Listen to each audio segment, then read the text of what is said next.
এটি শুধু আমাদের নয়, নবী সাল্লাল্লাহু আলাইহি ওয়াসাল্লাম এর সাহাবায়ে কেরাম তাদের মাঝেও এই চিন্তা এসেছে। সাহাবী এসে আবেদন করলেন, হে আল্লাহ রাসূল সাল্লাল্লাহু আলাইহি ওয়াসাল্লাম, সালাতে দাঁড়াই, কিন্তু যেভাবে একাগ্রতা থাকা দরকার সেভাবে পারি না, বিভিন্ন চিন্তায় এসে ব্যস্ত করে দেয়। নবী সাল্লাল্লাহু আলাইহি ওয়াসাল্লাম বললেন, জেনে রাখো, সালাতে দাঁড়ালে দাঁড়ানোর আগেই আজান যখন হয়, শয়তান যতদূর আজানের আওয়াজ যায় ততদূর দূরে সরে যায়। আজান শেষ, আবার শয়তান ফিরে আসে। একামতের আওয়াজ হয়, আবার দূরে সরে যায়। শেষ, আবার ফিরে আসে। ফিরে এসে মানুষের ভিতরে শুরু করে তার চেষ্টা প্রচেষ্টা সংগ্রাম, কিভাবে সালাতটাকে নষ্ট করে দেওয়া যায়। বলেন যে এই শয়তানের নাম হলো খেনজাব। সুতরাং পরামর্শ দিলেন, যদি তুমি সেই দুশ্চিন্তায় জড়িয়ে যাও, সেগুলি তোমাকে কষ্ট দেয়, তাহলে সেই শয়তান থেকে আল্লাহর কাছে আশ্রয় চাও। মনে মনে আউযু বিল্লাহি মিনাশ শাইতানির রাজিম, এবং সেই সাথে বাম দিকে যদি কোনো মানুষ না থাকে তাহলে হালকা বাম সাইডে 3 বার থু থু করে থুথু দেওয়া। তবে বামে উনাস থাকলে তার গায়ে যেন না যায়, সেটি খেয়াল রাখা। সেই সাথে এটি রাসূল সাল্লাল্লাহু আলাইহি ওয়াসাল্লাম বললেন। আরও বিভিন্ন বিষয়গুলি থেকে বোঝা যায় এই দুশ্চিন্তা দূর করার একটি অন্যতম দিক হলো, আমি সালাতে যা পড়ছি, যেই দোয়া, যেই সূরা, সবগুলির অর্থটা একটু জানার চেষ্টা করা। সেই অর্থটা যদি একটু জানতে পারি এবং সেই অর্থটা নিয়ে একটু চিন্তা করতে পারি, তাহলেই অটোমেটিক বাইরের চিন্তা দূর হয়ে যাবে, আশ্রয় পাবে না। তাই আমাদের সম্ভব অনুযায়ী চেষ্টা করা দরকার। বেশিরভাগই তো আমরা ছোট সূরাগুলি নিয়েই সালাত আদায় করি। সূরা ফাতিহা তো কমন, এবং আত-তাহিয়াতু দুরুদ, এগুলির অর্থগুলি যদি আমরা একটু জানার চেষ্টা করি, তাহলে সেই পাঠ করার সাথে সাথে যদি আপনি অর্থটা একটু চিন্তা করেন, তাহলে ইনশাআল্লাহ বাইরের চিন্তা থেকেও আপনি অনেকটা মুক্ত থাকার সুযোগ পাবেন ইনশাআল্লাহ।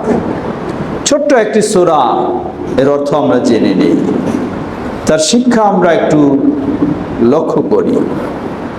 সূরাটি সূরা আল আসর, যা আমাদের বলা যেতে পারে অধিকাংশ মুসল্লি সবারই এই ছোট্ট সূরা হিসাবে মুখস্থ রয়েছে। সূরাটি কলেবরে ছোট্ট হতে পারে, কিন্তু গুরুত্ব তাৎপর্যে কখনো ছোট নয়। ইমাম শাফি রাহিমাহুল্লাহ বলেন, লাউ মা আনজালাল্লাহু আলা খালকিহি ইল্লা হাদিহি সূরা লাকাফাত বিহিম। আল্লাহ সুবহানাহু ওয়া তাআলা যদি মানব জাতির জন্য, হেদায়েতের জন্য, সঠিক পথ পাওয়ার জন্য, দুনিয়া ও আখিরাতের কল্যাণের জন্য এই সূরা ছাড়া আর কিছুই নাজিল নাও করতেন, তাহলে এই সূরাটি তাদের জন্য যথেষ্ট হয়ে যেত। সুতরাং সূরাটির গুরুত্ব কত বলার অপেক্ষা রাখে না। আজকে বিশ্বব্যাপী সেই ইহুদিবাদ বলুন, খ্রিস্টানবাদ বলুন, আরো যত মতবাদ বলুন, সবাই মানুষকে শান্তির পথ দেখায়, সবাই মানুষকে কল্যাণের পথ দেখায়, সবাই মানুষকে মুক্তির পথ দেখায়, সবাই মানুষকে ক্ষতিগ্রস্ত হওয়া থেকে মুক্ত করার পথ দেখায়। আসলেই কি কেউ মানুষকে মুক্তির পথ দিতে পেরেছে? জবাব না। হয়তো কিছু অর্থ সংগ্রহ হয়েছে, একদিক থেকে দারিদ্রতার চিন্তা দূর হয়েছে, কিন্তু এখন অর্থ সংরক্ষণ কেমনে করব এই নিয়ে আরেক চিন্তা এসে গেছে। একদিকে আপনি অগ্রসর হন, আরেক দিকে সমস্যা তৈরি হয়। আল্লাহ সুবহানাহু ওয়া তাআলা এই ছোট্ট সূরায় সেই নির্দেশনায় দিয়েছেন মানুষ কিভাবে মুক্তির পথ পাবে, মানুষ কিভাবে দুনিয়া ও আখিরাতের শান্তির জীবন যাপন করতে পারবে, মানুষ কিভাবে ক্ষতিগ্রস্ত হতে মুক্ত হতে পারে। আল্লাহ সুবহানাহু ওয়া তাআলা বলেন, ওয়াল আসর ইন্নাল ইনসানা লাফি খুসর। সময়ের কসম, সময় আসর দ্বারা শুধু আসরের সালাত নয়, 5 ওয়াক্ত যে সালাত আমরা আদায় করি, ফজর, যোহর, আসর, মাগরিব, এশা, সব সালাতগুলি সময়ের সাথে তার নামকরণ হয়েছে। ফজর সালাতুল সুবহ বলা হয়, সালাতুল ফজরেও বলা হয়, যেটি ফজরের সময় আদায় করতে হয় তাই এটির নাম ফজর। জোহরের সময় আদায় করতে হয় তাই এটির নাম জোহর। মাগরিব সূর্য অস্ত যাওয়ার সময় আদায় করতে হয় তাই এটির নাম মাগরিব। রাতের সময় আদায় করতে হয় তাই এটির নাম এশা। ঠিক এইভাবেই আসরের নামও রয়েছে। তবে ওয়াল আসর, আল্লাহ যে কসম করলেন, এটি শুধু এই জোহরের পর আর মাগরিবের পূর্বে এই সময়টুকুর নাম নয়। আসর দিয়ে বোঝানো হয় আবার ব্যাপক সময়কে, যেই সময়ের মাঝে আমার জন্ম হয়েছে, আমার শৈশব দূর হয়ে যৌবন এসেছে, যৌবন অতীত হয়ে বার্ধক্য এসেছে, বার্ধক্য অতিক্রম করে পৃথিবী থেকে বিদায় নিয়ে চলে গেছি, এই সময়, গোটা সময়টাকেই আল্লাহ সুবহানাহু ওয়া তাআলা এখানে উদ্দেশ্য করেছে। আল্লাহ রাসূল সাল্লাল্লাহু আলাইহি ওয়াসাল্লাম বলেন, আদম সন্তান কিয়ামতের কঠিন বিভীষিকাময় দিনে এক পাও সামনে অগ্রসর হতে পারবে না যতক্ষণ না তাকে 4টি বা 5টি প্রশ্ন করা হয়। তার মাঝে একটি হলো ওয়ান উমরিহি, আল্লাহ রাব্বুল আলামিন আমাকে 50 বছর হায়াত দিয়েছেন বা 60 বছর বা 100 বছর দিয়েছেন, এই প্রতিটি মুহূর্ত সম্পর্কে আমাকে জিজ্ঞাসিত হতে হবে। এমন নয় আমি বেঁচে আছি, হায়াত পেয়েছি, বছরের পর বছর খুব বাহাদুরি করে চলবো না। কে আপনাকে জীবিত রেখেছেন? কে আপনাকে এই সময় দিয়েছেন? কে আপনাকে এই সুযোগ দিয়েছেন? দিয়েছেন আল্লাহ সুবহানাহু ওয়া তাআলা। সুতরাং আল্লাহ অবশ্যই হিসাব নেবেন। বিশেষ করে ওয়ান শাবাবিহি, গোটা জীবন তো হিসাব দিতেই হবে। তার মাঝে একটি গুরুত্বপূর্ণ সময় হলো যৌবনকাল। এই যৌবনকালের আরো বিশেষভাবে হিসাব দিতে হবে। ও যুবক, তুমি মনে করছো তোমাকে কেউ দেখার নেই, দৌড় দিয়ে তুমি ছুটে যেতে পারো, আরেকজনকে ধাক্কা দিয়ে তুমি আরেক দিকে পার হতে পারো, মনে করছো তোমার গায়ে অনেক শক্তি, মনে করছো তোমার অনেক বুদ্ধি, মনে করছো তোমার অনেক তেজ। না, আল্লাহ সুবহানাহু ওয়া তাআলা কত যুবককে বৃদ্ধর চেয়েও অচল করে রেখেছেন। তোমাকেও তো আল্লাহ সুবহানাহু ওয়া তাআলা করে দিতে পারেন। সুতরাং মনে করো না তোমার এই যৌবনকাল মানেই তুমি বেশি উচ্ছ্বসিত হবা, তুমি বেশি অন্যায়ের দিকে অগ্রসর হবা। না, ওয়ান শাবাবিহি, মানুষকে তার যৌবনকাল সম্পর্কে বিশেষ জিজ্ঞাসিত হতে হবে। ফিমা আবলা, কোথায় সে এই যৌবনকালকে অতিবাহিত করেছে, নষ্ট করেছে। শাবুন নাশা ফি ইবাদাতিল্লাহ, ওই যুবকের জন্য সুসংবাদ যে তার যৌবনকালের সময়টা আল্লাহর আনুগত্যের মধ্যে অতিবাহিত করেছে। আল্লাহ আমাদের যুবকদেরকে কবুল করে নেন। সমবেত মুসল্লিবৃন্দ, এজন্য ইমাম মুহাম্মদ বিন আব্দুল ওয়াহাব রাহিমাহুল্লাহ তিনি বলেন, ইয়াজিবু আলা কুল্লি মুসলিমিন ওয়া মুসলিমা আন ইয়াতাআল্লামা আরবা'a মাসাইল, প্রতিটি মুসলিম নর ও নারীকে 4টি মাসআলা, 4টি বিষয় সম্পর্কে জ্ঞান অর্জন করা অপরিহার্য। কি 4টি? প্রথম হলো আল ইলম, জ্ঞান অর্জন করা। দ্বিতীয় হলো আল আমল, জ্ঞান অর্জন করেছি, এখন আমার কর্তব্য হলো সেই জ্ঞান অনুযায়ী আমল করা। তৃতীয় হলো আদ দাওয়া, সেই আমলের দিকে অন্যজনকেও দাওয়াত দেওয়া। চতুর্থ হলো সবর, সব সময় ধৈর্যের কোনো বিকল্প নেই, ধৈর্যের পরিচয় দিতে হবে। এই 4টি গুরুত্বপূর্ণ বিষয়। দলিল সূরাতুল আসর, এই সূরায় আল্লাহ বলছেন ওয়াল আসর ইন্নাল ইনসানা লাফি খুসর, গোটা মানব জাতি, শিক্ষিত হোক আর অশিক্ষিত হোক, ধনী হোক আর গরিব হোক, শাসক হোক আর শাসিত হোক, যেই বর্ণের যেই গোত্রেরই হোক না কেন, সবাই ক্ষতিগ্রস্তের মধ্যে নিমজ্জিত, দুনিয়াতে এবং আখিরাতে। ইল্লাল্লাযীনা আমানু, ওয়া আমিলুস সালিহাত ওয়া তাওয়াসাউ বিল হক ওয়া তাওয়াসাউ বিস সবর।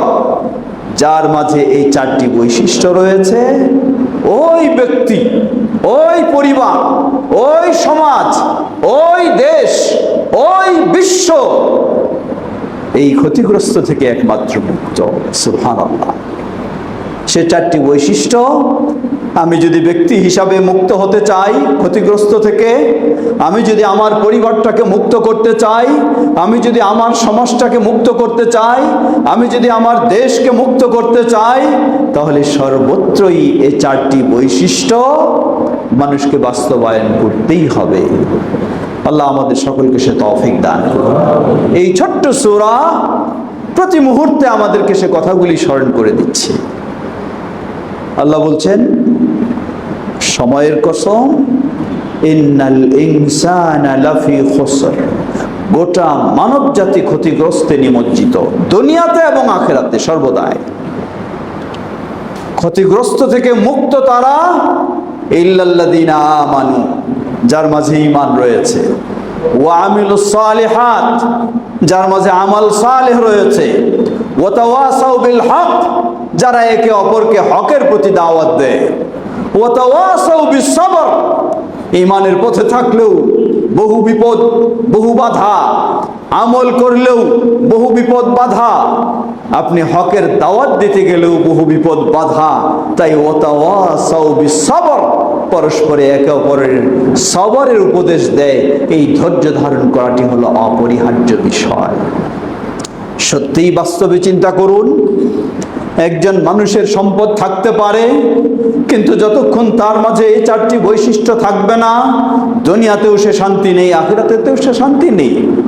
একজন মানুষ অনেক ডিগ্রি অর্জন করতে পারে, একজন মানুষ অনেক ক্ষমতা অর্জন করতে পারে, তার নিরাপত্তা কতক্ষণ?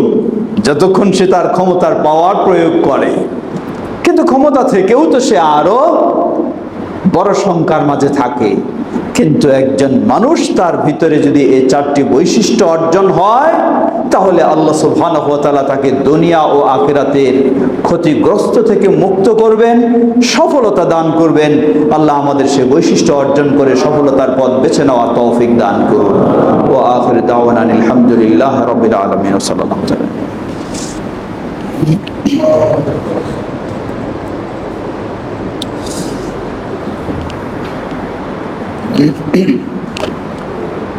আলহামদুলিল্লাহ, আলহামদুলিল্লাহ রাব্বিল আলামিন, ওয়াসসালাতু ওয়াসসালামু আলা আবদিল্লাহি ওয়া রাসূলিহি নবিয়িনা মুহাম্মদ ওয়া আলা আলিহি ওয়া সাহবিহি আজমাইন, আম্মা বা'দ। খুতবার সময় সীমাবদ্ধ, বিষয় চারটি সবিস্তারে আলোচনা করতে গেলে দীর্ঘ সময়ের প্রয়োজন। অতি সংক্ষিপ্তভাবে একটু আলোকপাত করতে চাই।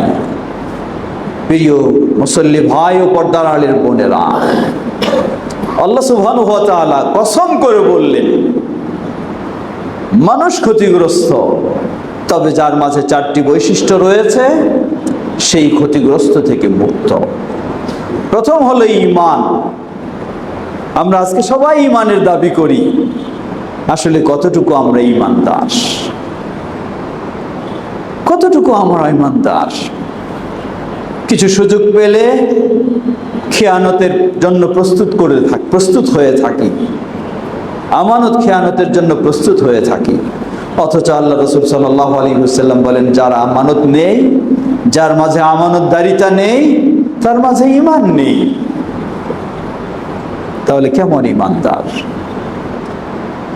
কিছু সুযোগ পেলেই প্রতিবেশীর উপর হামলা করার জন্য প্রস্তুত হয়ে থাকি, অথচ আল্লাহ রাসূল সাল্লাল্লাহু আলাইহি ওয়াসাল্লাম কসম করে বলছেন সেই ঈমানদার নয়। যার কষ্ট থেকে তার প্রতিবেশী নিরাপদ নয়, সেই ঈমানদার নয়। সুবহানাল্লাহ। শুধু সুন্দর বেশভূষণ গ্রহণ করলে ঈমানদার হয়ে যায় এটি নয়। ঈমান হলো কতগুলি বৈশিষ্ট্যের নাম, এটি জানার জন্য প্রয়োজন। যদি উল্টা প্রশ্ন করি যে আলহামদুলিল্লাহ, আল্লাহ সুবহানাহু ওয়া তাআলার বিশেষ তৌফিকে আমরা যারা আহলুল হাদিস মানুষ, আমরা অনেক ভালো ঈমানদার, এটা দাবি করে থাকি। আমি যদি একটু জিজ্ঞাসা করি, ভাই আপনি তো অনেক ভালো ইমানদার, বলুন তো ঈমান কাকে বলে?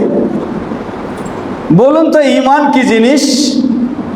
হয়তো অধিকাংশই স্পষ্ট করে কিছুই বলতে পারবো না, খালি বলবো হয়তো মানুষ এরকম করে, আমি এরকম করছি। তাহলে যদি এটাই আমার ঈমান হয়, ঈমান কি জিনিস এটাও আমি বলতে পারছি না, তাহলে আমি ঈমানদারটাই আবার কতটুকু সুন্দর মজবুত সেটি তো বলার অপেক্ষা রাখে না। ঈমানই চিনলাম না, তাহলে ঈমানদার হলাম কেমনে? এজন্য এখানে একটি গুরুত্বপূর্ণ বিষয়, ঈমানের দুটি দিক রয়েছে। একটি হলো ঈমানের মৌলিক বিষয়গুলি কি, আরেকটি হলো ঈমান আনতে হয় কিভাবে। একটি হলো ঈমানের মৌলিক বিষয়গুলি কি, আরেকটি হলো ঈমান আনতে হয় কিভাবে। ঈমানের মৌলিক বিষয়গুলি আমাদের অনেকের জানা রয়েছে। আমানতু বিল্লাহ ওয়া মালাইকাতিহি ওয়া কুতুবিহি ওয়া রুসুলিহি ওয়াল ইয়াউমিল আখিরি ওয়াল কদরি খাইরিহি ওয়া শাররিহি, 6টি বিষয়। আল্লাহর প্রতি, ফেরেশতাদের প্রতি, আসমানি কিতাবের প্রতি, রাসূলদের প্রতি, আখিরাতের প্রতি এবং ভাগ্যের ভালো মন্দের প্রতি ঈমান আনা, এগুলি হলো ঈমান আনার মৌলিক বিষয়। কিভাবে ঈমান আনবো? ঈমান আনতে হলে 5টি বিষয় দরকার। কিভাবে ঈমান আনবো? এজন্য এই ক্ষেত্রে আহলুস সুন্নাহ ওয়াল জামাআতের সালাফি মানহাজের আকীদা বিশ্বাস হলো আত-তাসদীকু বিল জানান ওয়াল ইকরারু বিল লিসান ওয়াল আমালু বিল আরকান ওয়া ইয়াজিদু বিতাআতির রহমান ওয়া ইয়ানকুসু বিতাআতিশ শায়তান। ঈমান কিভাবে আনবো? এই 5টি বিষয় লাগবে। প্রথম হলো আত-তাসদীকু বিল জানান, হৃদয় দিয়ে সত্যায়ন করা, যদিও এটির আরো ব্যাপক আলোচনার বিষয় রয়েছে। দ্বিতীয় আল ইকরারু বিল লিসান, মুখ দিয়ে স্বীকৃতি দেওয়া। তৃতীয় আল আমালু বিল আরকান, আমার গোটা বডির প্রতিটি অঙ্গ দিয়ে যে আমল করি এটাও ঈমান, এটার নামও ঈমান। এই আমল না হলে ঈমান হবে না। বলবেন ঈমান তো বুঝি শুধু অন্তরের বিষয়, মুখের বিষয়। এখানে একটি বড় পার্থক্য। আহলুল হাদিস বা সালাফি বা আহলুস সুন্নাহ এবং আহলুর রায়, এখানে একটি বড় পার্থক্য। যারা আহলুর রায়, বিশেষ করে প্রসিদ্ধ 4 ইমাম, ইমাম আবু হানিফা রাহিমাহুল্লাহ, ইমাম মালিক, ইমাম শাফি, ইমাম আহমদ বিন হাম্বল, এই 4 ইমামের মাঝে ইমাম আবু হানিফা রাহিমাহুল্লাহর নিকট ঈমান হলো শুধু অন্তরে বিশ্বাস আর মুখে স্বীকৃতি, এটার নাম হলো ঈমান। বাহ্যিক আমলগুলিকে ঈমানের অন্তর্ভুক্ত করেননি। আর বাকি 3 ইমামের কাছে, ইমাম মালিক, ইমাম আবু হানিফা, ইমাম মালিক, ইমাম শাফি, ইমাম আহমদ বিন হাম্বল, তাদের কাছে ঈমানের মূল বিষয় হলো 5টি। কিন্তু ইমাম আবু হানিফা রাহিমাহুল্লাহর কাছে ঈমানের মূল বিষয় হলো মাত্র 2টি। এখানে একটি বিশাল পার্থক্য। সেদিক যাই না, সময় নেই। বলছিলাম আমরা 5টা।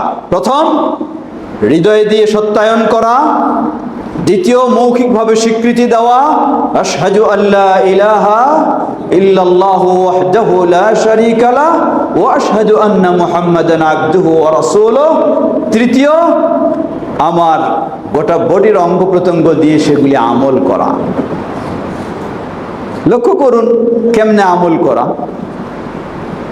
আল্লাহ রাসূল সাল্লাল্লাহু আলাইহি ওয়াসাল্লাম বলেন, আল ঈমানু বিদ'উ ওয়া সাবউনা শু'বা, ঈমানের 70-এরও অধিক শাখা প্রশাখা রয়েছে। আফদালুহা কাউলু লা ইলাহা ইল্লাল্লাহ, সর্বোত্তম হলো লা ইলাহা ইল্লাল্লাহ। ওয়া আদনাহা ইমাতাতুল আযা, সর্বনিম্ন হলো রাস্তা থেকে কষ্টদায়ক বস্তু সরিয়ে দেওয়া। রাস্তা থেকে কষ্টদায়ক বস্তু সরিয়ে দেওয়া, এটি অন্তর দিয়ে বিশ্বাস নয়, এটি হলো হয় হাত দিয়ে অথবা কোনো অঙ্গ দিয়ে সেটি কাজ। পর্দার আড়ালের মা বোনেরাও খেয়াল করবেন, এটার নামও ঈমান। অথচ আমাদের ঈমানদারদের অবস্থা, একজন বাড়ি ঘরের ময়লাগুলি সব রাস্তায় নিয়ে যায় ফেলে। এটা হলো আমি ঈমানদার। কিসের ঈমানদার আপনি? কোথায় ঈমান আপনার? ইমানের সর্বনিম্ন শাখাটা হলো রাস্তা থেকে কষ্টদায়ক বস্তু আপনি সরাই ফেলবেন, এটা হলো সর্বনিম্ন ইমানের কাজ। আর আপনি বাড়ির সব ময়লাগুলি দরজা দিয়ে ফেলার সুযোগ না থাকলেও কেউ যেন না দেখে জানালা দিয়ে আপনি রাস্তার উপরে ফেলে দিলেন সব ময়লাগুলি, যাতে মানুষ সেখানে কষ্ট পায় না কি পায় সেটি কোনো খোঁজ খবর নিলেন না, আর দাবি করলেন আপনি ইমানদার। আপনার কাছে সর্বনিম্ন ইমানের কাজ যেটা, এটাও আপনার ভিতরে খুঁজে পাওয়া যাচ্ছে না। কেমনে আপনি আল্লাহর ভয় করেন? কেমনে আপনি ইমানদার? কেমনে সমাজ সুন্দর হবে? কেমনে মানুষ ক্ষতি থেকে মুক্ত হবে? এটা আমল যেটা হাত দিয়ে করবেন অথবা পা দিয়ে করবেন। এখানে পার্থক্য দেখুন, একজন মানুষ তার ময়লাগুলি রাস্তায় ফেলছে, আরেকজন মানুষ রাস্তায় কোনো কিছু খড়কুটা দেখলেও সে চলতে গেলে তার নিজের ব্যস্ততাকে বাদ দিয়ে এটাকে আগে সরানোর চেষ্টা করছে, যাতে কোনো মানুষ এটাতে কষ্ট না পায়। তাহলে সেও হলো ইমানদার। আর যিনি নিজের ময়লাগুলি পর্যন্ত রাস্তায় গিয়ে ফেলছেন, এও হলো ইমানদার। রাস্তা সুন্দর আছে, একটা ইট বের হয়ে এসেছে, এটাকে খুলে নিয়ে চলে গেলেন বাড়িতে, কিন্তু এ কারণে রাস্তায় মানুষকে কষ্টদায়ক সরালেন না কষ্ট মধ্যে আপনি মানুষকে ফেললেন? এটা ইমানের বিষয়। বলছিলাম আমরা 5টা বিষয়। তৃতীয় হলো গোটা বডির প্রতিটি কাজ, অঙ্গের কাজ, সেটাও ইমানের অন্তর্ভুক্ত। চতুর্থ, ওয়ায়াজিদু বিতাআতির রহমান, আল্লাহ সুবহানাহু ওয়া তাআলার আনুগত্য যত বেশি হয় ঈমানটা তত বাড়ে, তত বাড়ে। ব্যস্ত ছিলেন, হয় টেলিভিশনের পর্দায় ছিলেন অথবা দোকানের ব্যস্ততায় ছিলেন, আরেক ভিন্নতায় ছিলেন, ঈমান নিচে নেমে গেছিল। ছুটে আসলেন মসজিদে, জুমার সালাতের জন্য প্রস্তুত হলেন, মসজিদে ঢুকলেন, সালাত আদায় করে বসলেন, খুতবা শোনা শুরু করলেন, মনে হয় যেন ঈমানটা আরেক বৃদ্ধি হতে শুরু করলো। এই আনুগত্যের মাধ্যমে ঈমান বৃদ্ধি হয়। হানজালা রাদিয়াল্লাহু তাআলা আনহু, কে তিনি? নবী সাল্লাল্লাহু আলাইহি ওয়াসাল্লামের একটা ডাকের জন্য অপেক্ষায় বসেছিলেন, কখন ডাক আসবে আর ছুটে যাবেন। কি অবস্থায় না অবস্থায় কোনো চিন্তা করার সুযোগ নেই। ঘরের ভিতরে জীবন সঙ্গিনীর সাথে দৈহিক সম্পর্কে গোসল ফরজ হয়ে গেছে, নবী সাল্লাল্লাহু আলাইহি ওয়াসাল্লামের ডাক এসেছে, বের হতে হবে। হানজালা রাদিয়াল্লাহু আনহু চিন্তাও করেননি যে আমার তো গোসল ফরজ, আমাকে গোসল করে বের হতে হবে, এটিও তার হুঁশ হয়নি। ছুটে ছুটে চলেছেন, নবী সাল্লাল্লাহু আলাইহি ওয়াসাল্লাম ডাক দিয়েছেন, আর অপেক্ষার সুযোগ নেই। আল্লাহু আকবার, সেই ডাকে সাড়া দিয়ে সেই যুদ্ধে অংশগ্রহণ করে সেখানে তিনি শাহাদাত বরণ করে বিদায় নিলেন। কিন্তু হানজালা রাদিয়াল্লাহু আনহুর যে গোসল ফরজ ছিল, এটি তার ঘরের মানুষ ছাড়া আর উপরে আল্লাহ সুবহানাহু ওয়া তাআলা ছাড়া আর তো কেউ জানে না। এভাবে তাকে দাফন করলে হয়তো কেউ বলারও সুযোগ থাকবে না। জানেন আল্লাহ সুবহানাহু ওয়া তাআলা তার গোসল ফরজ ছিল। আল্লাহ রাব্বুল আলামিন তাকে মর্যাদা দিলেন, আসমানের ফেরেশতাকে আল্লাহ নির্দেশ দিলেন, দেখো আমার হানজালা তার গোসল ফরজ ছিল, গোসল করতে পারেনি, কেউ তো জানে না, তোমরা যাও তাকে গোসল করায় দাও। সুবহানাল্লাহ। এই সেই ফেরেশতারা যাকে গোসল করালেন, ওই হানজালা রাদিয়াল্লাহু আনহু তিনি ঘর থেকে বের হলেন, বের হয়ে বলছেন, না ফাকা হানজালা, হানজালা মুনাফিক হয়ে গেছে। আশ্চর্য, কেন মুনাফিক হয়ে গেছে? ওমর রাদিয়াল্লাহু আনহু জিজ্ঞাসা করলেন, কি খবর হানজালা? বললেন, আমি তো সেই ব্যক্তি নবী সাল্লাল্লাহু আলাইহি ওয়াসাল্লামের কাছে যখন বসে থাকি, ঈমানের কথা শুনি, আখিরাতের কথা শুনি, জান্নাতের কথা শুনি, নিজের অশ্রুকে ধরে রাখতে পারি না, হৃদয় যেন কাঁপতে শুরু করে আল্লাহর ভয়ে। কিন্তু আবার যখন বাড়িতে চলে আসি, সাংসারিক ব্যস্ততায় ব্যস্ত হয়ে যাই, মনে করি আমার তো ওই ঈমান হারিয়ে গেছে, ঈমান তো নাই, তাহলে মনে হয় আমি মুনাফিক হয়ে গেছি। ওমর রাদিয়াল্লাহু আনহু একই ভাবলেন, আমারও তো অবস্থা তাই। ছুটে গেলেন নবী সাল্লাল্লাহু আলাইহি ওয়াসাল্লামের কাছে। সময় শেষ, দীর্ঘ করার সুযোগ নেই। নবী সাল্লাল্লাহু আলাইহি ওয়াসাল্লাম বললেন, হে হানজালা, জেনে রাখো, আল ঈমানু সাআতান সাআ, ঈমানের অবস্থাটাই হলো এইরকম, জোয়ার ভাটা রয়েছে, কখনো অনেক বেড়ে যাবে, আবার কখনো একটু টান পড়ে যাবে। যদি ওই বেড়ে যাওয়া আমার কাছে যখন তোমরা থাকো, এই রকম ঈমান যদি তোমাদের সব সময় থাকতো, তাহলে ফেরেশতারা তোমাদের সাথে পাল্লা দিত। সুবহানাল্লাহ। তাই ঈমান বাড়বে। কিন্তু ইমাম আবু হানিফা রাহিমাহুল্লাহ ও হানাফি মাযহাবে এটাকে স্বীকার করা হয়নি। এটি হলো ঈমান এর সংজ্ঞার আরেকটি বিষয়। যেমনই বাড়বে তেমনি ভাবে ঈমান কমবে। ওয়ায়ানকুসু বিতাআতি শায়তান, শয়তানের আনুগত্যে লিপ্ত হবেন, আপনার ঈমান নামতে থাকবে। তাহলে ফিরে আসি, আল্লাহ সুবহানাহু ওয়া তাআলা বললেন চারটি বৈশিষ্ট্য যার মাঝে পাওয়া যাবে তারা দুনিয়া ও আখিরাতে ক্ষতিগ্রস্ত হতে মুক্ত। প্রথম হলো ঈমান আনা, আর ঈমান আনার দিক হলো মৌলিক কি কি বিষয়ের প্রতি ঈমান আনতে হয়, আর দ্বিতীয় হলো কিভাবে ঈমান আনতে হয়।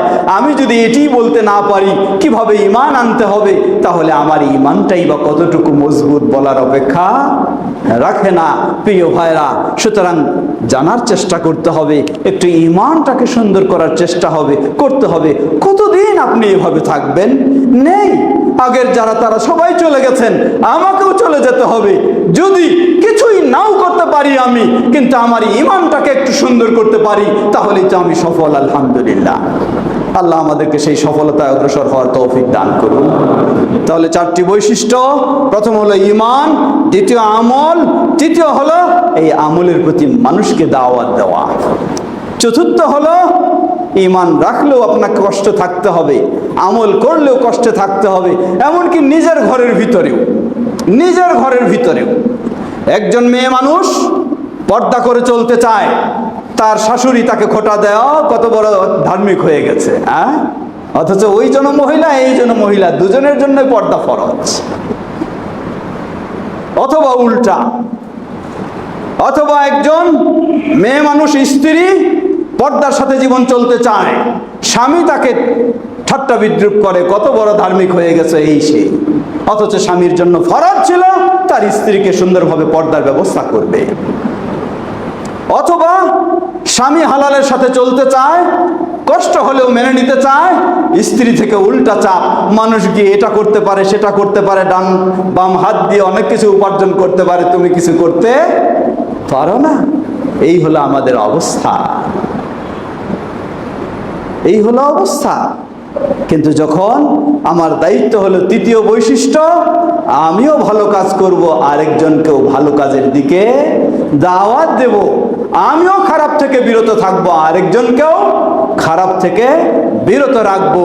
আর এই সবগুলির ক্ষেত্রে অবশ্যই কথা শুনতে হবে, নিজের স্ত্রীর কাছেও কথা শুনতে হয়, নিজের স্বামীর কাছেও কথা শুনতে হয়, নিজের বাড়িতেও কথা শুনতে হয়, বন্ধু মহলেও কথা শুনতে হয়।